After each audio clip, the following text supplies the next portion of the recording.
And it's caused a lot of damage. There were huge trees that came crashing down into homes and cars. And in Oregon City, a massive tree almost took out 2 homes on Highland Drive. Our Jennifer Dowling standing by live in that neighborhood with more. Jennifer? Good evening. That tree had roots that extended under this deck, and I want to show you the power of this tree. Large roots there. When the tree tipped over, it actually popped up this deck over 6 feet, and I'm going to bend down here so you can see just how big the root bulb is. It left this huge crater here when the tree blew over. This tree was 120 years old, but it was simply no match for last night's winds.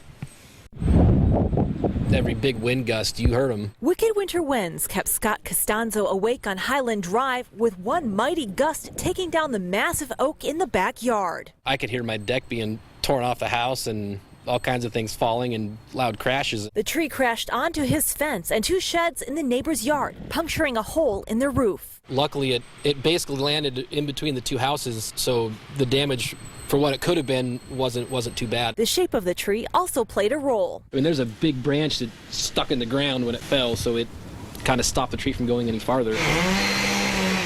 Scott wasn't the only one who had a close call with trees. This red Volvo on Southwest Hawthorne in Beaverton was left with a massive stump topside.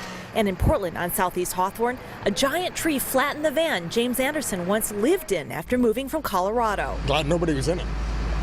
And there's a bright side to everything. Fortunately, he'd already found traditional housing. The van was built pretty well, and it's flat.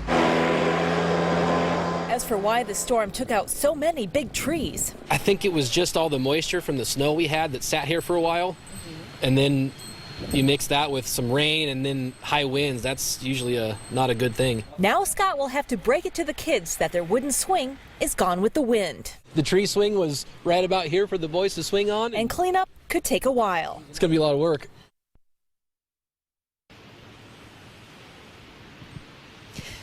And this tree was around 80 feet tall. They're going to have to bring someone in to cut up the log, the stump on the other side, and then grind up the remaining tree roots and stumps. So Scott's being told that this could take nearly a week to get things somewhat back to normal. And then, of course, they'll have to rebuild that deck as well.